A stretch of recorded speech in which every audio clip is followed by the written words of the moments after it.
Hello everybody and welcome back to Cozy Serpent Gaming, where we talk about tabletop games. You might notice this is not a tabletop game. We are going to be talking about the new Starcraft miniatures game, and while I don't have the minis for it yet because they're not out yet and the game is still in beta, we do have the beta rules, and we'll be going over those beta rules to look at them and talk about them. And we'll be using these good old models from the video game while we talk about it so we can get a good idea of what's going on. The first faction we're going to go over today is the Zerg faction. Zerg is my favorite race in Starcraft. I end up playing them a lot in both Brood War and Starcraft 2 when I get a chance to play, and I'm very excited to go over them. As of time of recording, we are in the midst of the beta. A lot of things are going to change in terms of rules and points and specifics.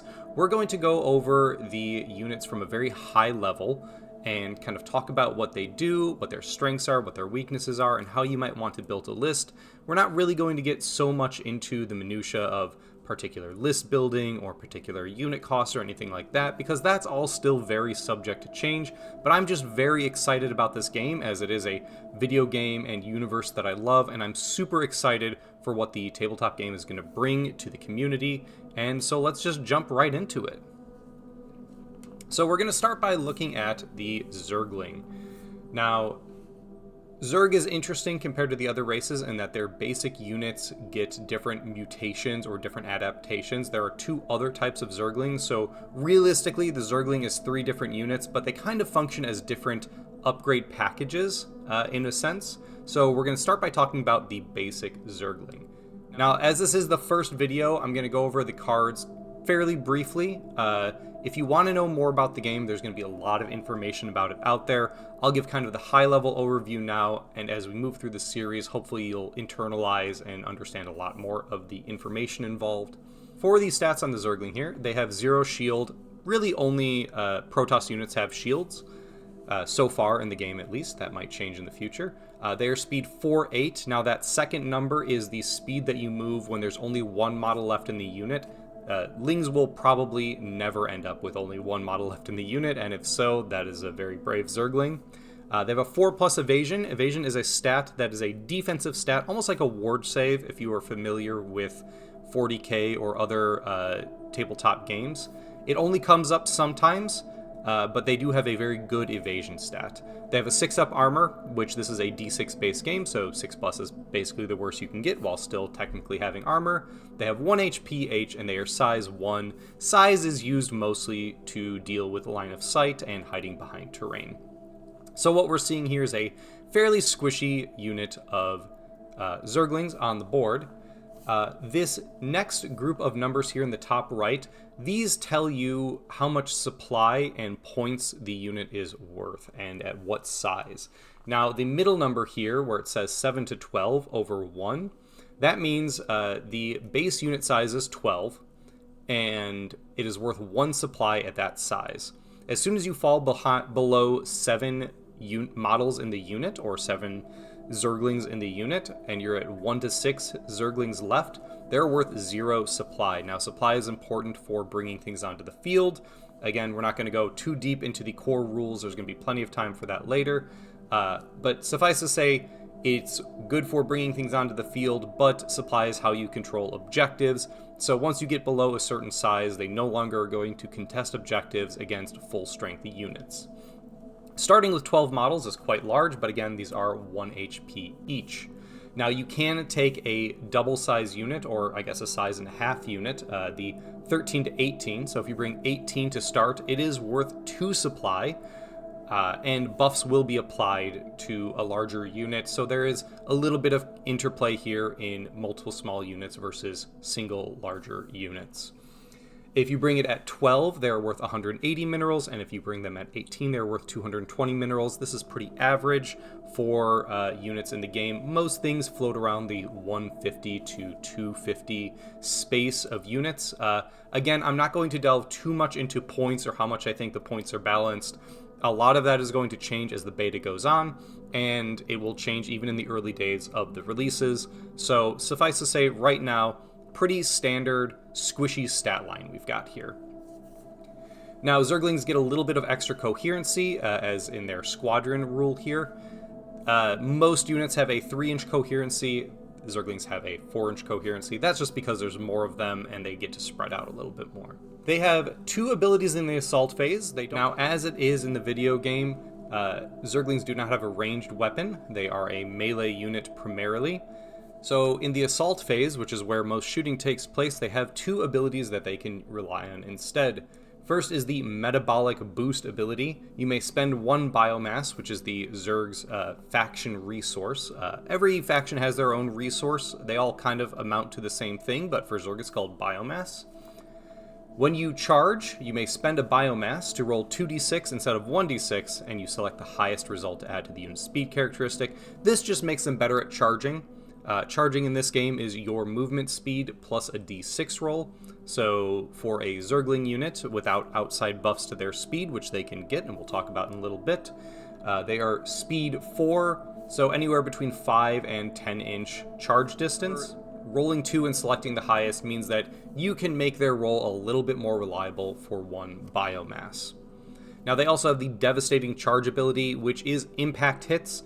Impact hits work as you might expect if you have played any sort of tabletop game before, and if you have not, basically when they charge into combat and they are the ones choosing to charge into the opponent, they get extra hits outside of their regular attacks because they are charging in and they are doing so in a very violent fashion. They each get 1 impact hit per Zergling that reaches range, and it triggers on a 5+. Now there are ways to boost this to make it a little bit more reliable and effective, but as it is, just getting free hits on a unit that is relatively high model count and cheap is already very good, and then you get to their actual combat stat.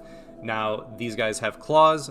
Each of them has 2 attacks, so if you manage to get all 12 in range on a full-size unit, 24 dice being rolled.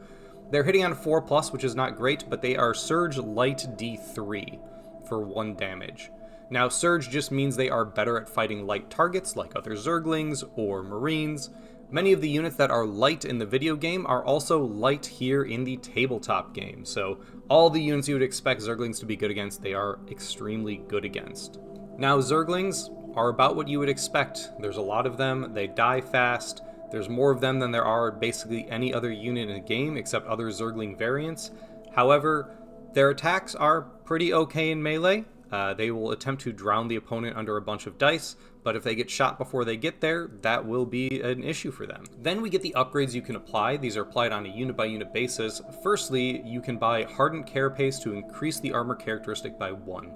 Now, generally in D6-based games, going from a 6-up armor save to a 5-up armor save is not crazy. However, if you have ways to trigger your evasion rolls, you can make these units pretty durable. And doubling the amount of saves you get will save the unit in certain circumstances.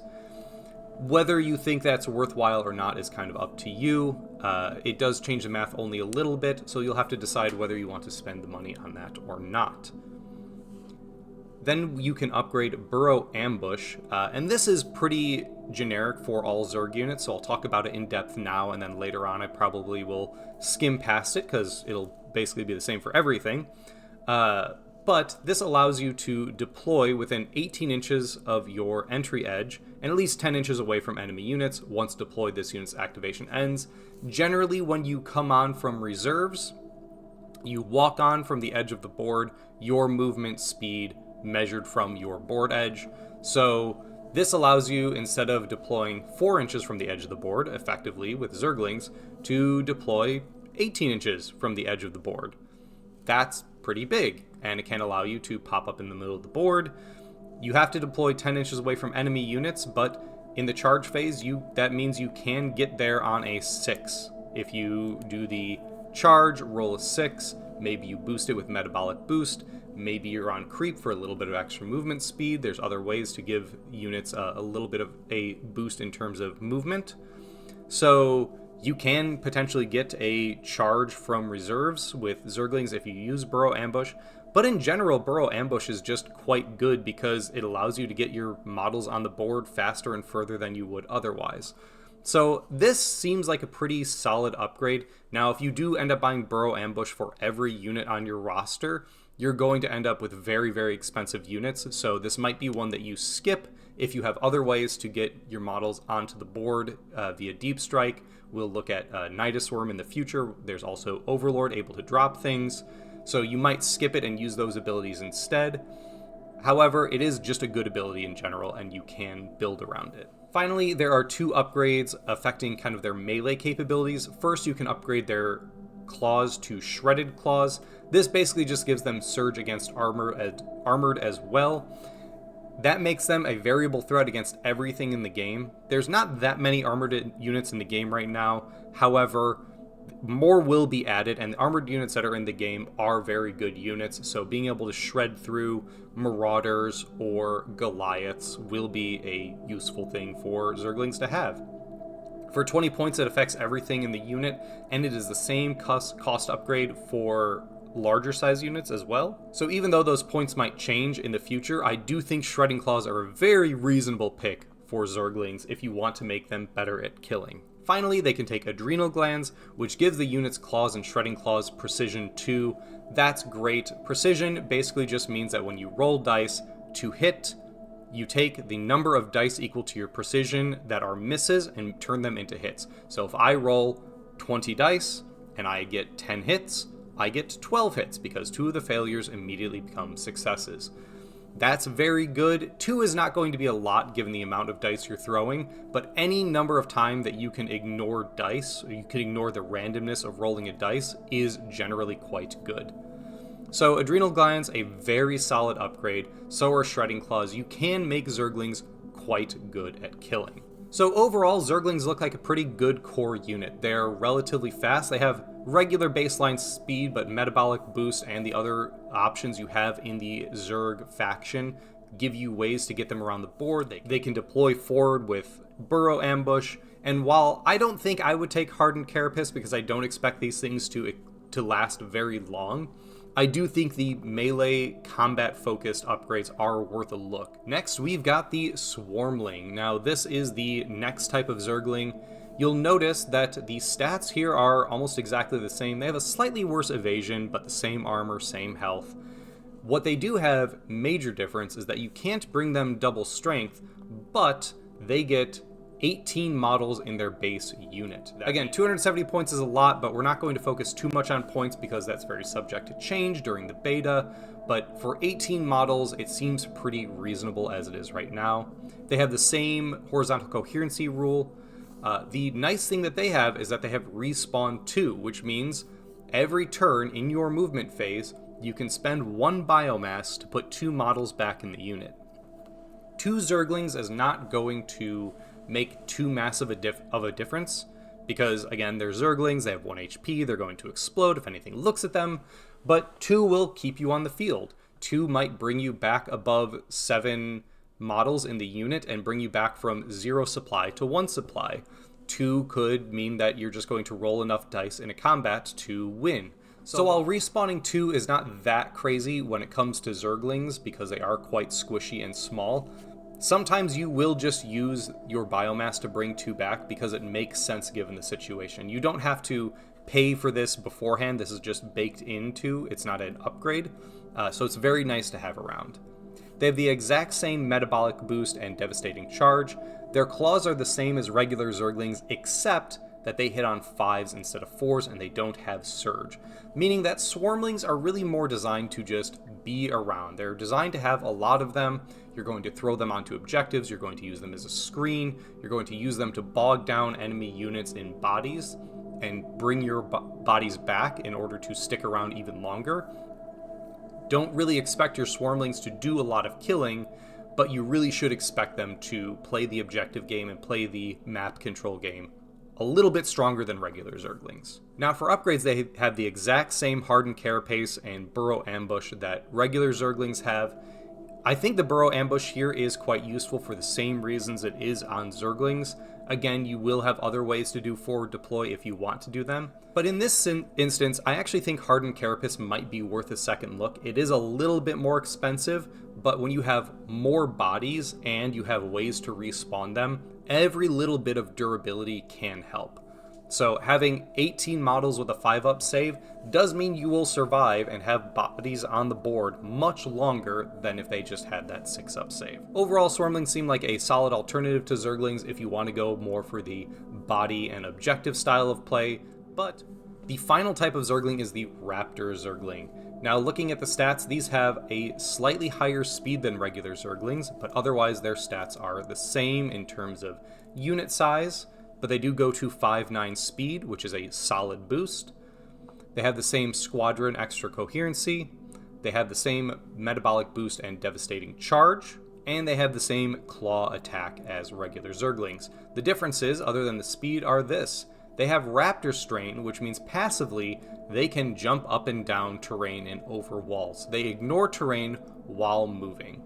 Now that is very, very useful. Anyone who plays tabletop games will know how important interacting with terrain and occasionally ignoring terrain is, so that's excellent. They also gain the Adrenal Overload ability.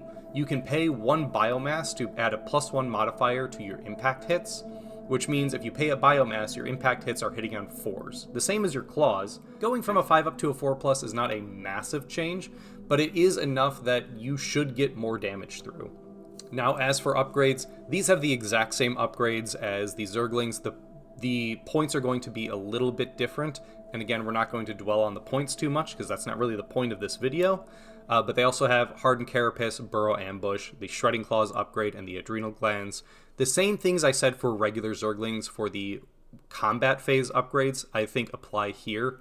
Shredding Claws seem very good in general, and these are a faster unit that are more likely to get into combat, especially since they can ignore terrain, at least while using a move action, but they will get to targets faster than they would otherwise. And Adrenal Glands, again, just being able to ignore the randomness of dice during the hit process is going to make them very, very dangerous. Raptors are your option if you want a little bit more mobility, because they have the higher speed and they have the Raptor Strain. Otherwise, they function exactly the same as regular Zerglings. Next, we've got the other core unit for the faction, the Roach. Now Roaches come in squads of 3. They have 4/7 movement. 4 movement is pretty much the standard for movement in all of the game right now, so very average movement speed. Below average evasion at 5+, but 3+ armor makes them one of the best armored units in the game. They also have 4 HP and are size 2. 4 HP means that they can take a beating, especially with some of the abilities we'll see as we go forward. With 3+ armor and 4 HP, it takes a lot more effort than you might think to remove these things from the board. It can spend 2 biomass to burrow in any phase, and it can use that to burrow or unburrow. Now, 2 biomass is a lot. That generally means you're exhausting 2 cards or one of your better cards. However, burrowed is a very powerful status. There's only a few things in the game that allow you to see through hidden status, that is, see things that are stealthed or invisible. Being able to use this in any phase is quite powerful because it means you can pop up in the assault phase right before you shoot, meaning your opponents can't shoot you before you get a chance to shoot them.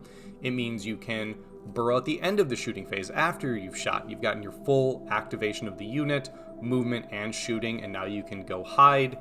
It is a very useful tool to have access to. And again, when we look at the upgrades, you'll see that being able to burrow is very, very core to this unit. Their weapon in the assault phase is Acid Saliva, range 8. 8 is the shortest range, or one of the shortest ranges we have in the game right now, so these are fairly outranged by anything from Marines to Marauders to Stalkers, but again, their durability does help make up for that.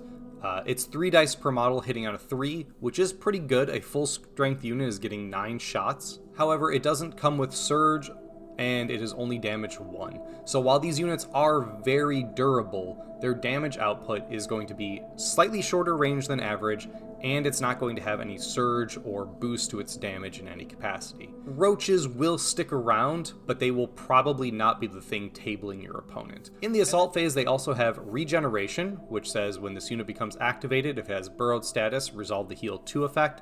This means that if it is underground, when you choose it in the assault phase, it heals 2. Remember, burrow can happen at any phase, which means you can be burrowed in the movement phase, activate them in the assault phase, regenerate 2, and then use the burrow ability paying 2 biomass to unburrow and shoot, meaning you can get to the heal effect and still shoot in the same turn. Very, very useful. We've also got the devastating charge. Just like Zerglings, these guys get impact hits. Their impact hits trigger on 4+. Now, there's 2 per model, which is nice, but again, you only have 3 models, which means at max, you are putting 6 impact dice out there. It's not nearly as effective as the Zerglings, because the Zerglings are going to have weight of dice behind it, but it's still good to have. You're still dealing more damage, and more damage is better. Speaking of which, in the combat phase, they have a melee attack of Claws, which is just 2 dice each hitting on 4s, with no surge, and only 1 damage and no keywords. Again, just like the shooting attack, their claws show that this unit is not really designed for killing. It is not a murder unit. It is a stay alive and do some chip damage unit. However, you can boost it with some of the upgrades and some of the things that you get on the different strains. So let's take a look at the upgrades right now for the base Roach. The first one is Tunneling Claws. When this unit has burrowed status, it may perform move and run actions without losing that status. Normally, when you are burrowed, any move action you take unburrows you. And it may move through other units, not up and down terrain like the Raptors can. This currently is only 10 points, and I think you take Tunneling Claws every time. Moving while burrowed, there is nothing else in the game right now that can apply Hidden to itself and still move. There are possibly a couple things down the line that we'll be able to. We might see Ghosts down the line or Dark Templars, obviously. But as of right now, being able to maneuver around the board while not being shot outside of very specific abilities that let you shoot hidden is extremely powerful. And of course, it lets you trigger regeneration while still moving around the board. I think Tunneling Claws, for me personally, is an auto take unless I'm really strapped for minerals. The next upgrade is Burrow Ambush. This functions exactly the same as it does for Zerglings. It lets you get that forward deploy in, it lets you potentially get that charge in, but realistically it just means you're going to be spending less time in the early phases of the game walking up the board. Again, if you are investing in other forward deploy mechanics that we'll talk about in a little bit, you might not want this, but it is quite useful in general. Then we've got Glial Reconstitution. You get buff speed 2 while on creep. On creep just means you are within 6 inches of a creep tumor or a nidus worm, and this does cost a biomass to trigger. However, spending 1 biomass to make yourself 6 speed makes up a lot of issue for your range 8 on your weapon, potentially getting you in range in situations that you wouldn't otherwise. So the speed boost is nice. You won't always find yourself activating it. It's probably worth purchasing anyway, just so you have it in your back pocket in the right moment. And this does affect you while you are burrowed if you have also taken Tunneling Claws. So if you are on creep and burrowed, that could be moving 6 and nothing can target you, which is very nice for a unit that wants to go sneak capture objectives, do some move blocking, stuff like that. And finally, we get Hydralisks Bile. This gives your Acid Saliva, the ranged weapon, Surge, Light, and D3+1. So that makes the Acid Saliva better against light targets. You don't really have much of an issue killing light, especially since Zerglings and Raptors already are very good at it. But it can be a nice boost if you're just looking for a way to boost the damage of the Roach unit in general. It's a very cheap upgrade, at least at this point in the beta, so you can definitely consider it. So Roaches overall fill a very different role from Zerglings in the core slot. Your Zerglings are going to be swarming and having a bunch of bodies, while your Roaches are really going to be more focused on staying alive, holding positions, probably holding objectives, and just whittling away at your opponent while your more powerful units move around the board.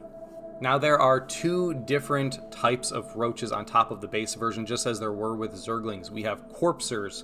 These have the same stat line as the regular Roaches. However, they come with a couple differences. They have the same burrow, but they gain what's called Roachling infestation. There's a bit of a typo there, don't worry about it. Once per game, you could spend 2 biomass in the movement phase to summon Roachlings. Now, we'll look at the Roachling stat line in a little bit, but maybe they're kind of like little baby Zerglings or little baby larvae that are useful. It basically just lets you summon another unit onto the board. Now, having more stuff on the board effectively for free, yes, you have to pay 2 biomass, but it's another unit that you get that you don't have to pay minerals for, you don't have to pay supply for, you don't have to open up a army slot for. And it kind of allows these guys to be touch and go units. Corpsers that go into the opponent's backfield, drop Roachlings onto an enemy objective, and then run away to fight are just kind of threatening multiple places on the board at once. You're going to be threatening both objectives and enemy units, and potentially doing move blocking if you can get both the Roaches and the Roachlings into choke points. It's pretty useful. You'll have to know when you want to spend the biomass on it, but it is a good ability in general. Their acid saliva is the same as regular Roaches, except they get 1 less dice, meaning this is a much less hitty unit, at least in the ranged capacity. While the Roach ranged attack is not fantastic, it is better than this. So you'll have to make that trade-off when you go to pick a Corpser unit over a regular Roach unit.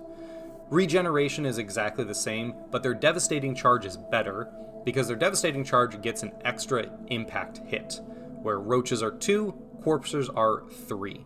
Their melee is also better because they get Surge Light D3 plus 1 on their melee attacks, and I believe get an extra hit. I believe Roaches are only 2 dice.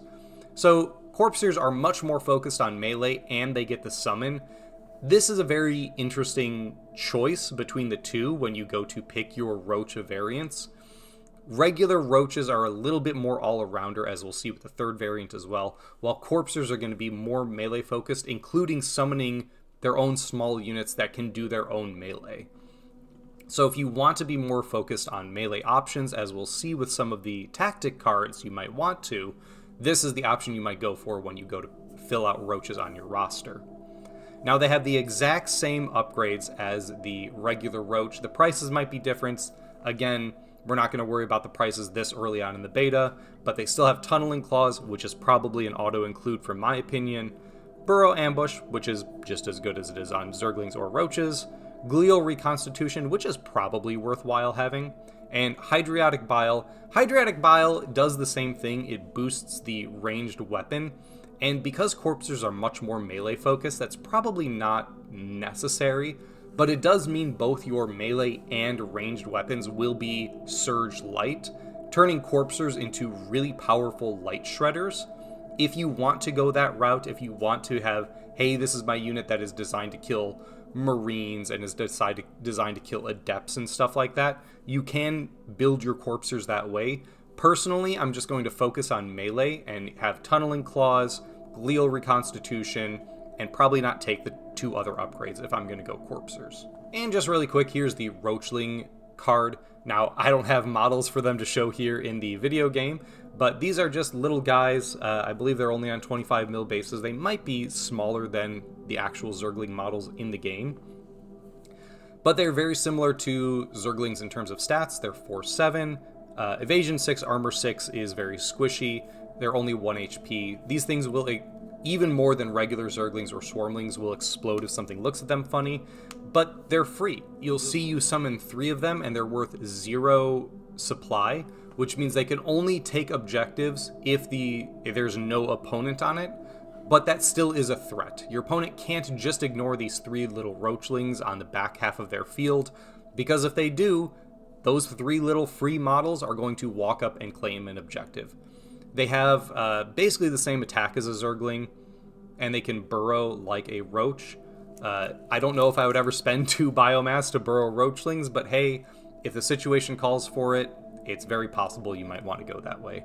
These are going to be super annoying for your opponent to deal with. And then we have the final Roach variant. This is the Vial. It has the same unit size as regular Roaches, same speed and evasion and armor. HP and size. It is the same basic stat line, but it does have some changes. First, starting with debilitating saliva. When an enemy in range 8 from this unit declares a range attack, that enemy gains debuff ROA, that's rate of attack, 1. That costs 1 biomass and it's a reaction. But that does mean that you reduce the number of dice they throw in a range attack by 1. Now, Marines shoot 2 dice each, so a unit of 6 Marines is going to put out 12 dice. If you use debilitating saliva on those Marines when they go to shoot, they're rolling 1 dice a pop. You've taken them down from 12 dice to 6. That is a massive debuff, probably one of the better range debuffs in the game. Now, you do have to get within 8 inches of the opponent when they declare the ranged attack, and you have to spend a biomass, but that is potentially debilitating for certain units. It's not going to do anything to melee units, obviously, but it is generally pretty good. There's a lot of units that this is going to be very, very strong against. There will be some units where it's not good, but I do really like debilitating saliva. And then they have the exact same burrow as a regular roach. Now, here's where some of the differences come around.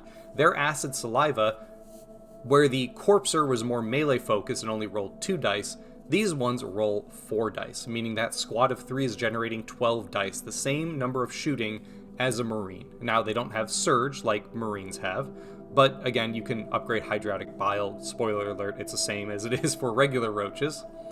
They have the same regen. Their Devastating Charge on the Vial is only 1 dice on a 4+, so whereas a Roach is kind of the middle ground and the Corpser is the melee version, this is really the better at shooting, worse at melee version. Now, they do have the exact same Vial claws as a Roach, 2 dice hitting on 4, so they're not terrible in melee, but they're also nothing special in melee. As for upgrades, they have the exact same Tunneling Claws, Burrow Ambush, Glial Reconstitution, that's all the same. Hydratic Bile is the same, but again, these guys are rolling that 1 extra dice. It's probably worth taking Hydratic Bile in basically all situations associated with this, so I would definitely take Vials with the Bile upgrade, and again, probably Tunneling Claws, because it is just good in general with how good Burrow is as a status. Overall, I think Vials are really good.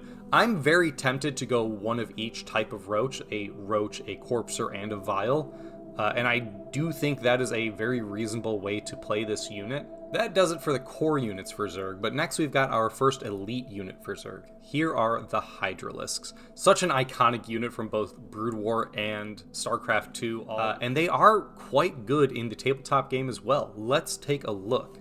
Now, these fill the elite slot. They are speed 4-8, again, 4 is pretty average, but since this does come in a unit of 2, it is going to fairly often end up with you only having 1 left. And when you only have 1 Hydralisk left, it moves at speed 8. That's quite fast. So don't discount Hydralisks when the first one passes, because the second one is going to be terrifying by itself. 5-up evasion and 5-up armor is okay. It's fairly decent in terms of survivability, especially if you can get that evasion roll. They will not survive terribly long. Now at 4 HP, they are the same HP as a Roach, but they have considerably worse armor, so they're going to die much faster. You'll also note that the standard size of this unit, which is 2 supply, so putting Hydralisks on the board is quite difficult comparatively, because you only get so much supply per turn, and that usually means that those 2 Hydras are taking the spot of 24 Zerglings, or 12 Zerglings and 3 Roaches instead. So you'll really have to decide when they come on and where they come on, and you'll have to be much more careful with them. Now, you can bring them at a size of 4 for 3 supply, which is massive, but 4 Hydralisks will tear through basically anything in the game, especially with some of the tactics that we'll see in a little bit. Now, they have a 4-inch coherency rule.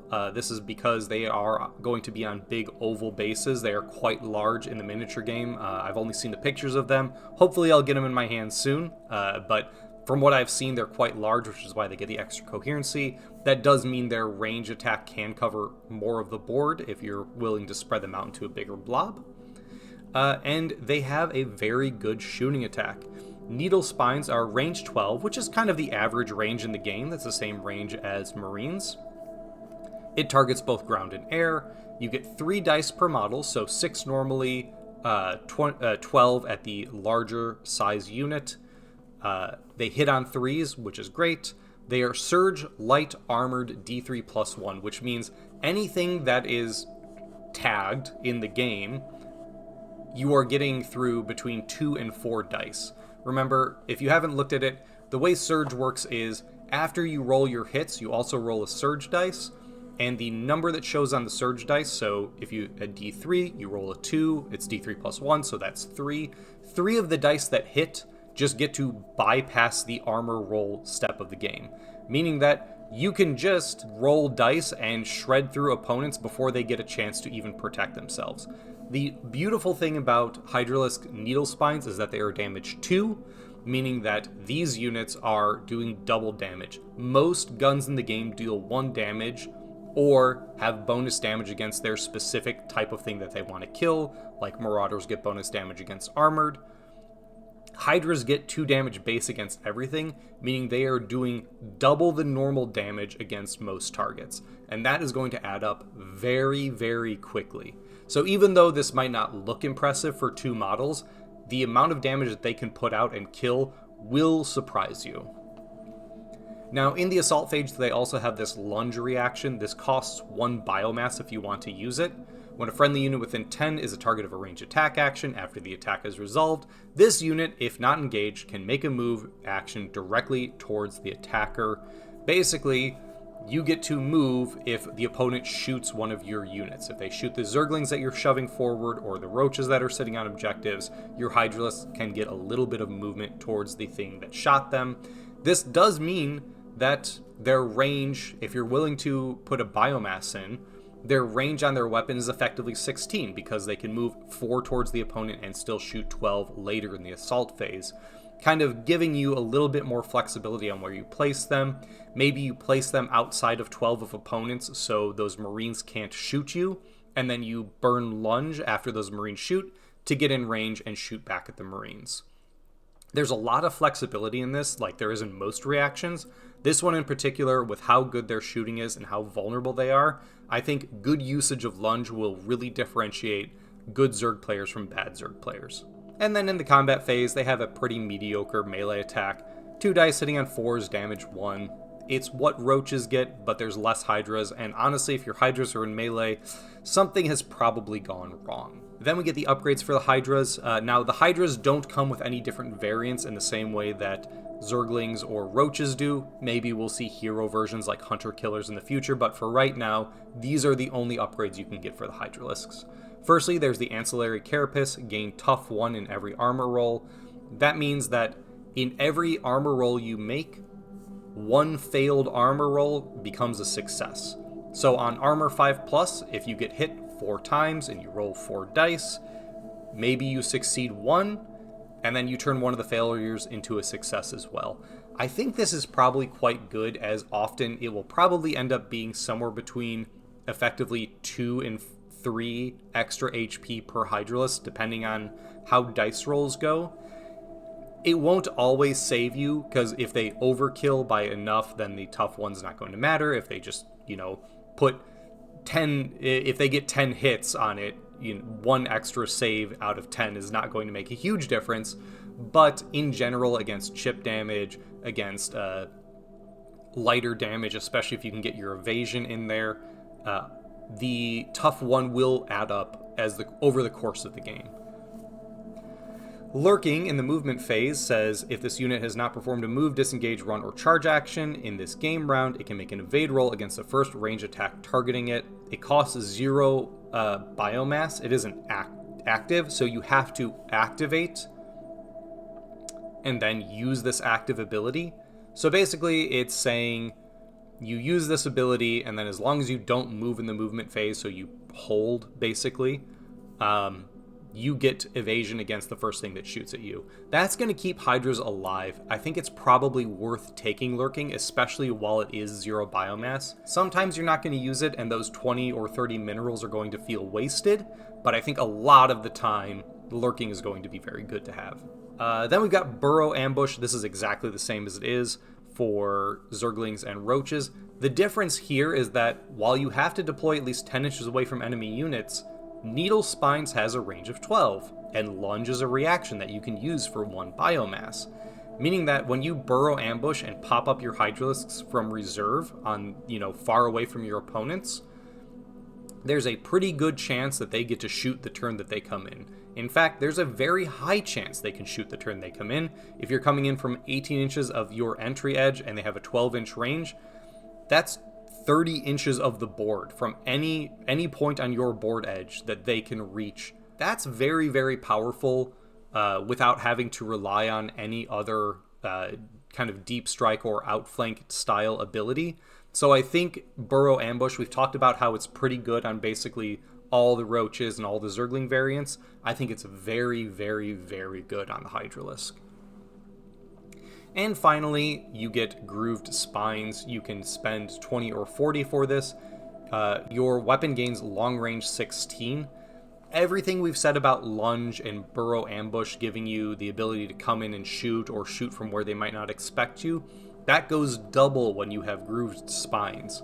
Now, when you're in long range, that means if you're shooting something between 12 and 16 inches, so outside your regular range but inside your long range, you just hit with a -1, so they'll hit on a 4+, but that's still dice you would not otherwise get to roll, and probably dice that your opponent won't get to roll, because I'm pretty sure nothing in Terran shoots outside of 12. Maybe one of the Goliath's guns has a 16-inch range, but most things in the game are not shooting 16 inches. So the Hydralisk having that option, especially with the other things it can do, and especially with the ability to burrow with some of the tactic cards, can make it a very, very terrifying ranged threat. I think Hydras are great. I cannot see myself running a Zerg list without 1, maybe 2 of these units. I'm very tempted to put 2 into every list, just because their ranged output is powerful, and 2 units can cover a lot of the board. And finally, for the standard Zerg units that don't require a specific subfaction, we have the Queen. Now, the Queen is your currently only support role unit.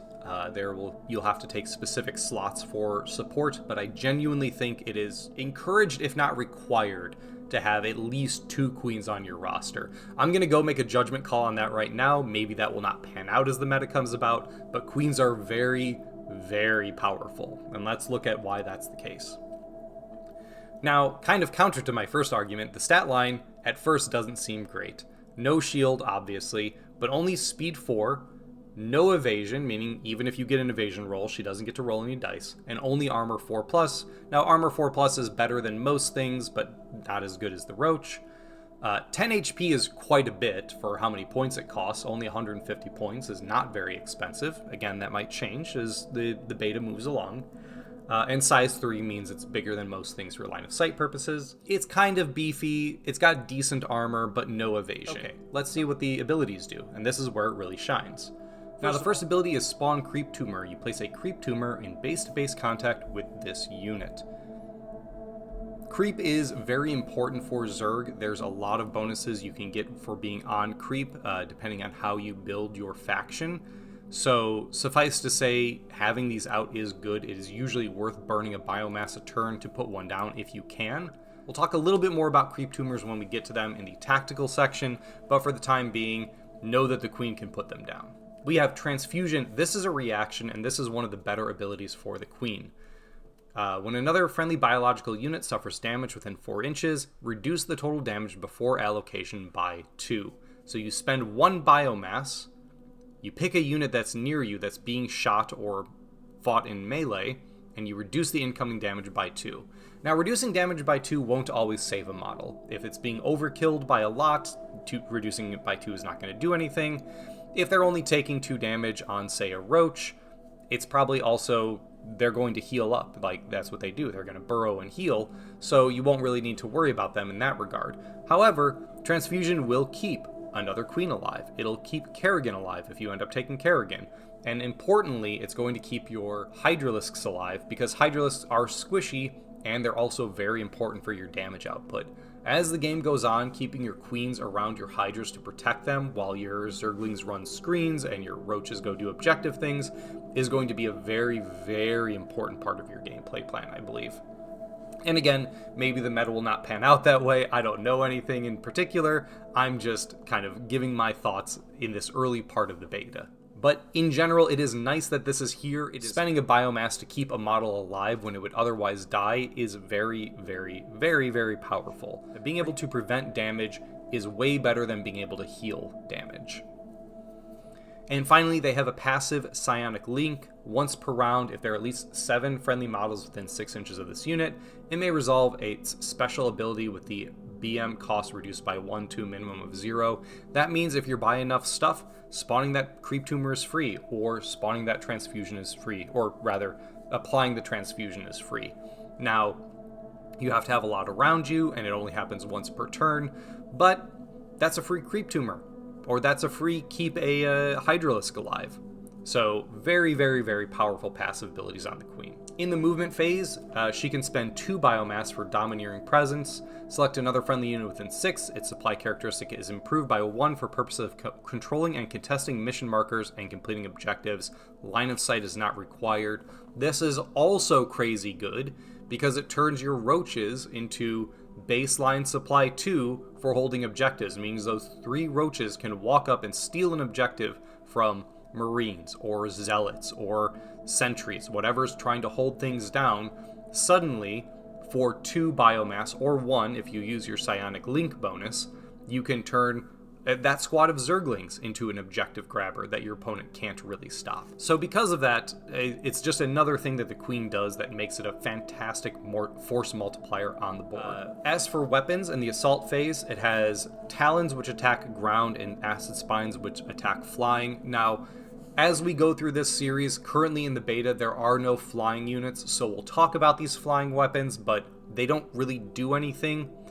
Supposedly, the first couple of releases will include flying units, but as of right now, the acid spines are a good weapon, but they don't have anything to target. Talons, however, are range 6, again, even shorter than roaches here.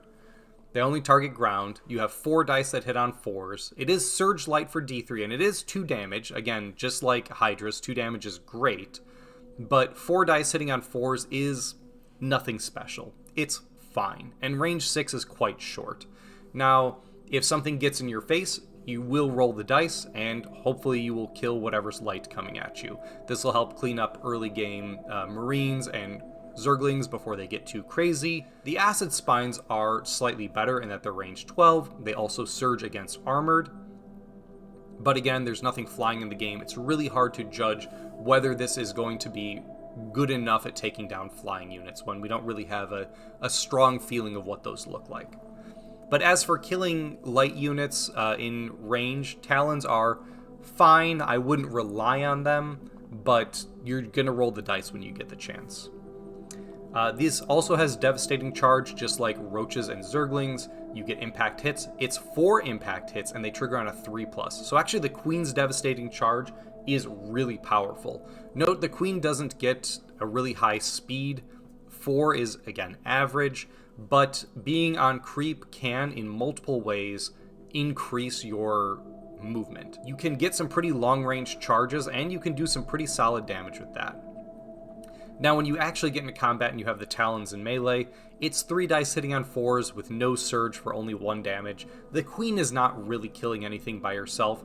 At best, she is going to follow up to a Zergling charge or a Corpser charge and kind of clean up the last couple hits, or she's going to charge in and draw some fire or draw like a ranged unit into combat with her while your roaches run around and kind of get away while the queen ties them up.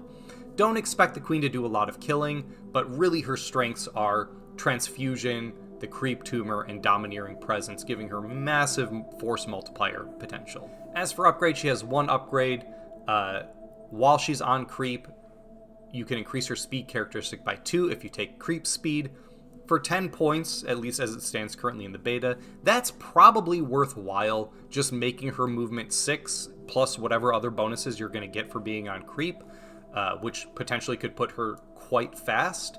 And because she can always spawn her own creep tumor, you'll basically always be on creep. I think creep speed is probably an auto take as long as you have the points for it. Next, we've got the very first hero we're going to talk about. This is Kerrigan, the Zerg hero that's come at launch. Now, they have said, Archon Studios had said that they're going to do more heroes down the line. We will probably get... In terms of Zerg heroes, I'm going to go out on a limb. I have no insider information, obviously. I'm just some dude who doesn't even have the miniatures and is using my Starcraft 2 installation to talk about the game. But if I had a guess, I would say we'll probably see a Stukov. We might see a Dahaka. I would love to see a Dahaka or an Abathur on the field, or a Zagara. Starcraft 2 introduced a lot of very cool Zerg characters that weren't just Cerebrits, and I'm really looking forward to seeing them. Now, as for Kerrigan herself, she is speed 7, which is pretty fast. Evasion 6 is nothing special. She is armor 5+, however, which is also nothing special, but she has 9 wounds, which is more than basically anything except the Queen in this faction. So she's not terribly durable, but she is higher HP, and as we'll see, her mobility is really the thing that's going to keep her alive more than any stat line. She is 1 supply, however, her commander ability, which all the current heroes we've seen have, say that you treat this unit supply characteristic as being increased by 1 for purposes of controlling and contesting mission markers, completing objectives, and resolving disengage actions, which means she's always supply 2 for those purposes, even though she's only supply 1 to put on the board. That means she's stealing objectives very well. She is disengaging and still shooting, which normally you have to be a higher supply than your opponent to do. She's just going to be good in general for that purpose, and so are all the other heroes that we've got so far. So that is a really great passive to start with. In the movement phase, we start with another amazing ability. Crushing Grip for 1 biomass. You pick an enemy within 12, and that unit counts as activated this phase. Place an activation marker next to it. This means, because the movement phase goes in alternating activations, where I pick a unit to move, you pick a unit to move, if Kerrigan moves up, picks a unit within 12, and then spends a biomass to Crushing Grip them, that unit does not get to move in the movement phase this turn. It is done.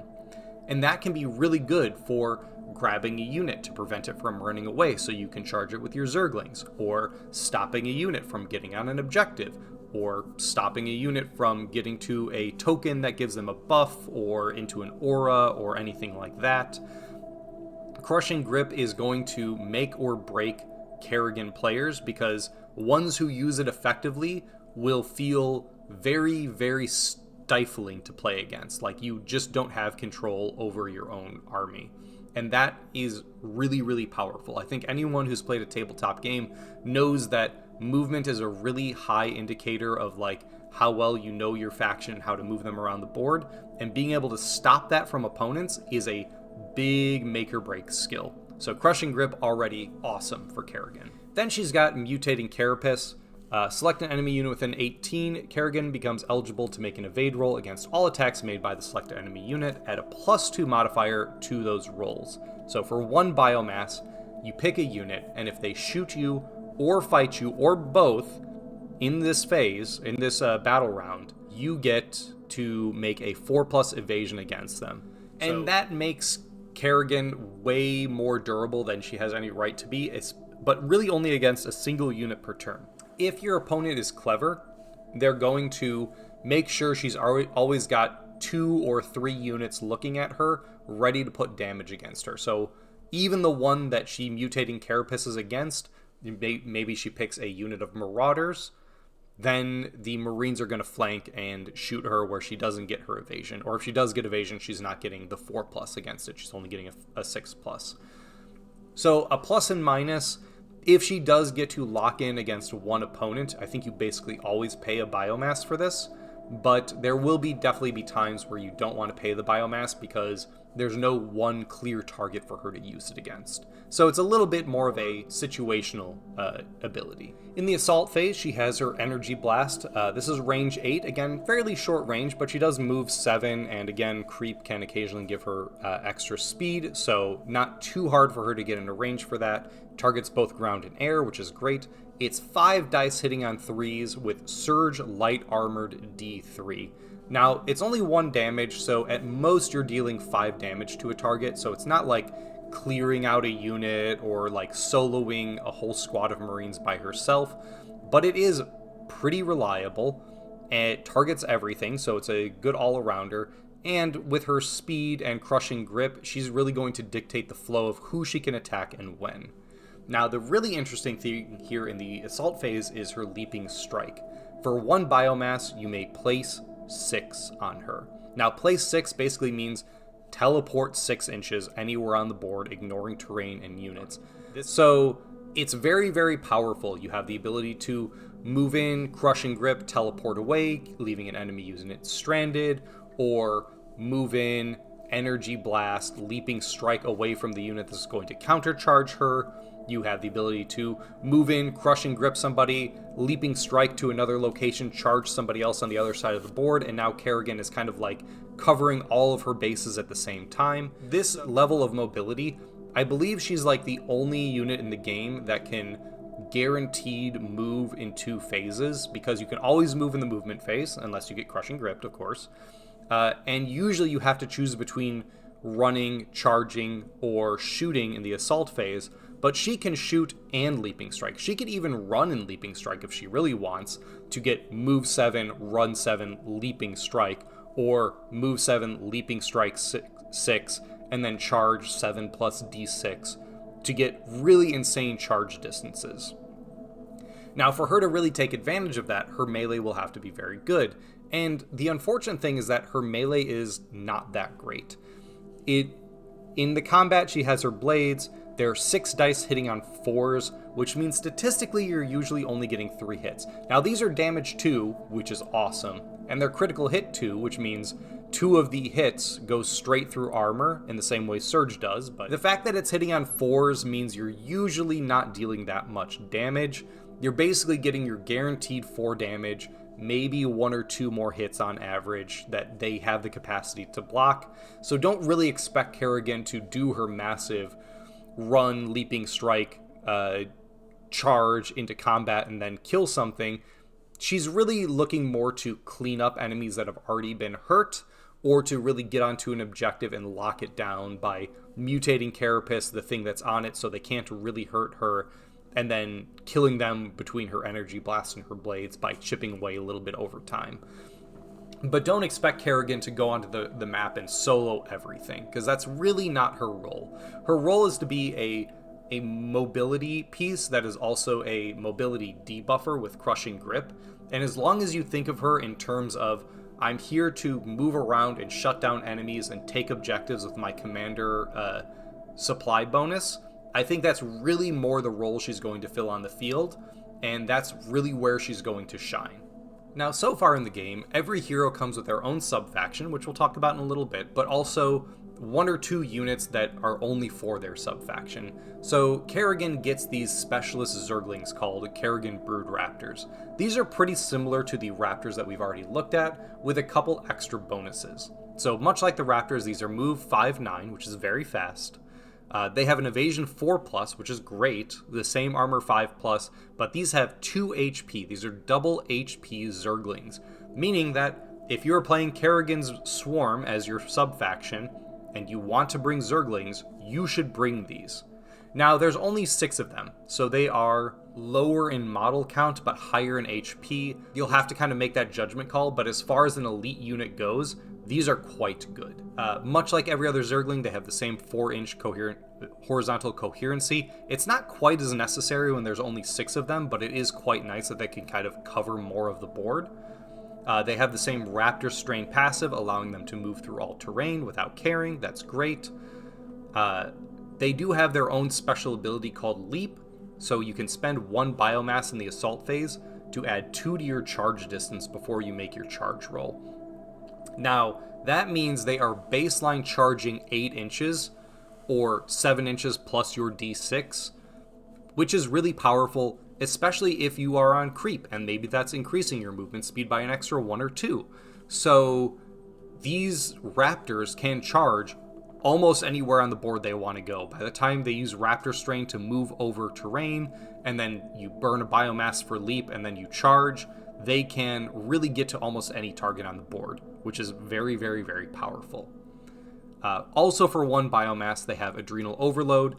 This gives them +1 modifier to their impact hits. They have the same devastating charge that most Zerg units have.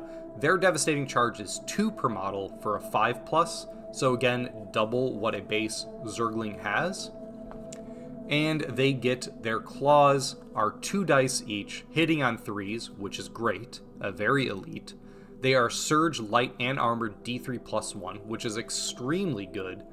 And they are instant keyword, meaning that opponents cannot use any reactive abilities against them. So if your opponent has a reactive ability that says when they're fought during the combat phase, gain an extra bonus or gain evasion roll or reduce damage or reduce dice, any reactive ability like that that reacts to an attack triggering cannot trigger against an instant attack, which means these raptors will find those units with all their tricky abilities, run over terrain, charge with extra bonuses, fight them with great dice and surge dice, and there's nothing their reactive abilities can do about it. These are kind of your pick and choose hunter killers. They're still not super durable. I mean, when they're shot at, 2 HP on a 5-up save is not going to save them. Like, they're going to die pretty easily. So they will basically come onto the field, run across everything, and murder 1 unit, and then probably die afterwards. Now, that's not bad. That is a very useful role to fill for a elite unit that's not super expensive. They are going to fill a very different role from regular Zerglings. Don't really treat... I mean, again, this is elite role, so it doesn't even fill the same core slot as Zerglings. But even in that regard, don't think of them as Zerglings. Think of them as, oh, these are my hyper elite melee warriors. And by hyper elite might be funny when there's only 6 of them and they have 2 HP, but for Zerg, this is really what you get for your best melee unit in the game currently. The final thing to talk about here is the Omega Worm. This is also Kerrigan Swarm specific. Now, this isn't something you put on the board. This interacts with the abilities, which we'll look at in just after this. It is effectively a building. It has the only stats it has is 10 HP and 5+ armor. Like the Queen, the 10 HP is not going to keep you alive forever, but it's also not easy to take down. So if your opponent wants to kill the Omega Worm, they'll have to dedicate forces to it. They can kill it, but that's probably 2, 3, maybe even 4 units, depending on how good or bad their dice is.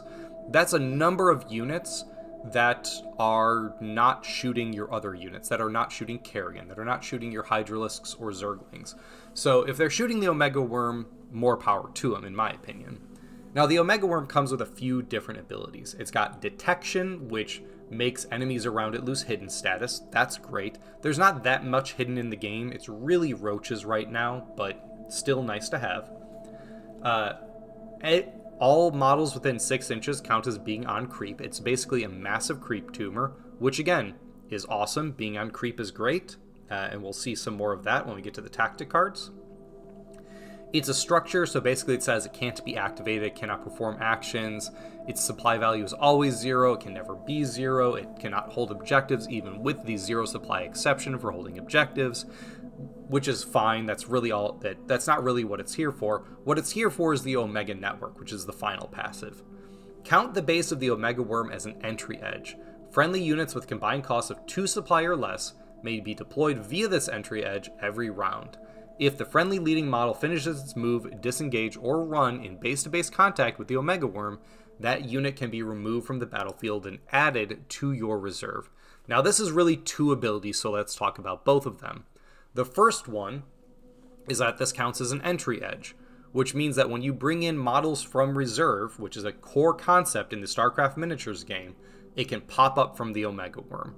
Now, the Omega Worm is placed via a different rule anywhere on the battlefield, so You can pop up the Omega Worm in your opponent's back line. You can pop it up in the center of the board, or on an objective, or in a choke point, however you want to use it, and suddenly your units can come out of there instead of your home edge. So as you bring stuff on the board, it just gives you another place to start deploying units from. That's very, very powerful in and of itself. Now, it's combined costs of 2 or less, so you cannot bring 4 Hydras in, because 4 Hydras is a unit cost that costs 3 supply. As fun as that would be, you could still bring in 2 Hydras or 24 Zerglings or, what have you, right in the middle of the board. Your opponent, I already said that your opponent will have to dedicate a good amount of shooting firepower to shoot through 10 HP, but they kind of have to. Otherwise, your army is just showing up in the middle of the board instead of coming in from the edge, and that's very scary for some factions. The second part of this is that friendly models can move into the Omega Worm to go back into reserve. If your Roaches are being chased by Marauders who want to kill the Roaches because they're armored and they get bonus against armored, the Roaches can pop into the Omega Worm and then pop back out on your board edge or from another drop point. So that's a useful way to keep something alive and deny kill points. But also, because of the way supply works in the Starcraft miniatures game, supply is kind of a rolling amount that you have throughout the turns. On turn 1, you can only have so much supply on the board, I believe. And then you get more supply on the board as the game goes on. So you only can have, if we're playing a skirmish game, which I think a lot of people will play as their first couple games, because that's the size that comes out of the box sets, you're going to only start with 3 units on the board. If that's 2 units of Zerglings and a Roach, that's all you can have. However, if you move a unit into reserve, like, say, walking into the Omega Worm and taking it off the board, now you only have 2 supply worth of units on the board, which means you can actually bring in a unit from reserve because now you have free supply on the board, allowing you to kind of juggle which units are on the board, allowing you to react to what units the opponent puts on the board and what upgrades they have.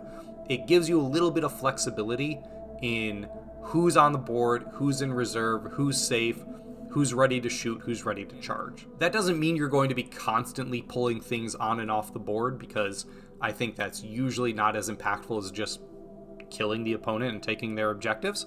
But you will occasionally be using the Omega network to hurt units or bring fresh units onto the board to replace them, and I think that's a very, very useful and flexible skill. So the next thing we're going to talk about are the tactical cards, and the first tactical card you're basically always going to pick is your faction card. Each faction currently has 2 subfactions. You can either take the generic one or the one associated with the hero that comes in the box. There'll be more faction cards in the future, as more sub-factions get represented in the game and they come up with new kind of sub-faction stuff to bring to the board. But as of right now, for Zerg, we have the Zerg Swarm and Kerrigan Swarm, with the Zerg Swarm being kind of the more generic version and Kerrigan Swarm being much more focused on her. Now, we just talked about the Kerrigan units, so let's quickly go over the Kerrigan Swarm card and see what you get by taking the Queen of Blades and her faction. The Kerrigan Swarm card gives you 1 biomass, that's the upper right hand +1. It gives you 2 elite slots, 1 hero slot, and 3 core slots. I'm not going to go super deep into how list building works. There'll probably be a number of videos on that. I might even do a more in-depth one down the road, but basically what happens is when you pick these cards, and these cost your Vespene gas, they have costs that are not listed on the cards and are coming out as the beta moves along. When you pick cards and you pay for cards, these cards have unit slots. So right now this has 2 elite, 1 hero, 3 core, so I can bring a unit of Hydras, a unit of Kerrigan Raptors, Kerrigan, 2 units of Zerglings, and a unit of Roaches, and those are all the units I have slots for. Now, you juggle these by buying new cards to get more units, or, having double strength units like 4 Hydralisks only cost 1 slot, even though it's more supply and more points. So list building is quite complex, and again, I'm not going to get into it right now, but the main thing you should take away from this is that Kerrigan Swarm gives you that hero slot, so just by choosing this sub-faction as your faction option, you are able to bring Kerrigan and put her on the board, but that does come with downsides, as we'll see when we compare it to the Zerg Swarm card. Each card gives you a number of abilities, as well as the biomass or other resource option as well. So Kerrigan Swarm gives you 3 abilities. The first active ability is Wild Mutation. If the active unit is on creep, the unit gains unit buff speed 1, so +1 to their speed while they're on creep, and its first used weapon gains precision 1. Now precision 1 is when you roll to hit, is that many failed attacks automatically succeed. So if you roll 6 dice and 3 of them succeed and 3 of them fail, Precision 1 means one of those fails becomes a success, and now you have 4 successes. That's great. It works on any weapon because it's first used weapon, so if it's Hydralisks, it's going to be their shooting attack. If it's Zerglings, it's going to be their melee attack. Just a great all-around ability. The thing with cards is that you really only get to use one ability per turn. When you use an ability on this card, or you use the biomass on this card to activate a ability on a unit's card, you flip the card over, and it can only be done once per turn. It can only be flipped once per turn. So Wild Mutation, you have to compare that to any one biomass ability on a card, such as Crushing Grip from Kerrigan, or the Queen's abilities like Transfusion. So you have to kind of juggle these abilities, but Wild Mutation is good. You basically said, hey, I need this unit to get somewhere and do something. If you Wild Mutation Kerrigan's Raptors, the upgraded Zerglings that she has, they're going to become blazing fast on creep, and they're going to get Precision 1, which means they're going to be even better at killing the thing that they reach. So a very solid ability. You're probably not going to pop it every single turn, but there will definitely be times where you just look at a unit and go, that's the one that needs to happen right now. The next ability is passive. It's not really an ability. This basically just says during army building, you choose one creep card and add it to your army list.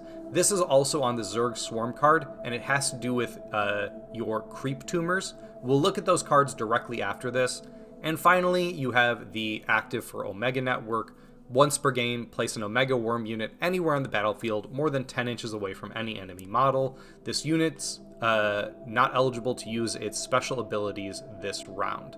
When you burn this card, either on the first or second turn, probably on the first turn, you're going to put down the Omega Worm. The Omega Worm can't do any of its bring on abilities, so it can't take any units off the board, it can't bring any units onto the board on the first turn it comes down, but the next turn, you can start bringing reinforcements right off of it, which is very, very, very powerful. So realistically, the way the faction is going to use this card most often is turn 1, get the worm down, start bringing things off it. Turn 2, turn 3, use Wild Mutation to get things into play, get those powerful charges off, or get those powerful shots off with your Hydralisks. So Kerrigan Swarm, pretty good abilities, pretty good slots opening up. Elite slot obviously gives you Hydras and her Raptors, both of which are fantastic units. All the core units in Zerg are very good. In fact, I don't think there's any bad units in any of the factions as of right now. So getting these 6 slots from your faction card is great. On the other hand, here on the right side, we have the Zerg Swarm. Now, Zerg Swarm get 2 different abilities. They get the same Zerg creep ability, and they get the same biomass, but they get 3 core, 1 elite, and 1 support, which is less slots you'll see than the Kerrigan's card. But on the Kerrigan card, one of those slots is hero, and right now Kerrigan is the only hero, and if you're not bringing Kerrigan, it's basically a dead slot. This gives you a little bit more flexibility because the support slot also gives you the queen, and the queens are, as we've seen, fantastic. The abilities on the card are Brood Instinct, which is a reaction. Use before a friendly model makes an evade roll, apply a +1 modifier to the roll. That's very powerful because those Zerglings who have evade 4, that gives them evade 3 in combat, which means things that are trying to kill you will find Zerglings actually quite hard to kill if they're charged into combat and the opponent is shooting them in combat, which is when you get to make evade rolls, generally speaking. overall, very good. I think you'll be using this one a lot if you're not using the biomass for other abilities. The other one is Rapid Burrowing. You select one friendly unengaged ground Zerg race unit on the battlefield. It gains burrowed status, even if it has already activated this round. Now, that's super useful because burrowing basically means the opponent can't shoot you, can't charge you, can't do anything to you unless they have a way to remove the hidden effect from you. And in terms of roaches, they also get all the bonuses for being underground, like being able to move while burrowed or getting to heal while burrowed. So very, very powerful. And remember, on the roach cards, it costs 2 biomass to burrow. You can spend the Zerg Swarm card, which only gives you 1 biomass, and use Rapid Burrowing, and effectively burrow your roach unit for half cost of resources. And of course, Rapid Burrowing can also burrow a Hydralisk unit that's in danger, or any other unit that doesn't just want to be standing there and being looked at. So yeah, Rapid Burrowing is very powerful. There's generally, in my opinion, no reason to pick one subfaction over the other in terms of the abilities. I think both subfactions have good abilities. The main distinction here is going to be, do you want that support slot for a queen early by going for the Zerg Swarm because you just want a lot of queens? Or do you want to run Kerrigan, get the Omega Network, and have her Raptors, at which point you have to go Kerrigan Swarm? And if you're not using those things in Kerrigan Swarm, like, technically, yes, you can go Kerrigan Swarm, only go Roaches and Hydras, not bring the Raptors, not bring the Queen of Blades herself, and just use the Omega Network. And that's possibly fine, but I think you're really missing a beat here if you're doing that and not using all the stuff that comes with being a Kerrigan Swarm player. But in general, I don't think one of these is too much stronger than the other, if stronger at all. I personally will probably end up be playing the Kerrigan Swarm card a lot, at least early on in the beta testing and early on in the game's life cycle, because I think Kerrigan's pretty good, and I think her Raptors are very good, and I think the Omega Network gives a lot of flexibility. But I would definitely not fault anybody for playing the regular Zerg Swarm and just using Rapid Burrowing and playing a very burrow-heavy play style. Both of them seem very reasonable to pick. Now, I think it's worth talking about the 2 different types of creep because, again, this is kind of a core concept of Zerg and is something you get for both of the subfactions and presumably all future subfactions of Zerg as well. So let's talk about the current options for creep, because you're going to pick one of these when you pick your faction and only get that bonus. Now, both creep give you the exact same 2 passive abilities, the bottom 2, which is Living Glob of Tissue. Tokens have Stay in Play and Displacement. Stay in Play means that the creep tumors don't go away between rounds. Most tokens do go away. And Displacement means while you can end your move on top of a creep tumor, if that's where the maximum speed takes you, you will have to move off of it, like just shift yourself a little bit, the model a little bit, to not stand on top of it, because nothing gets stand on top of the token. Just kind of basic rules for making the creep tumors work. And then creep removal is how your opponent engages with creep tumors, which is if an enemy unit ends a move, run, or charge or disengage action within 1 inch of the creep tumor token, remove that token from the battlefield.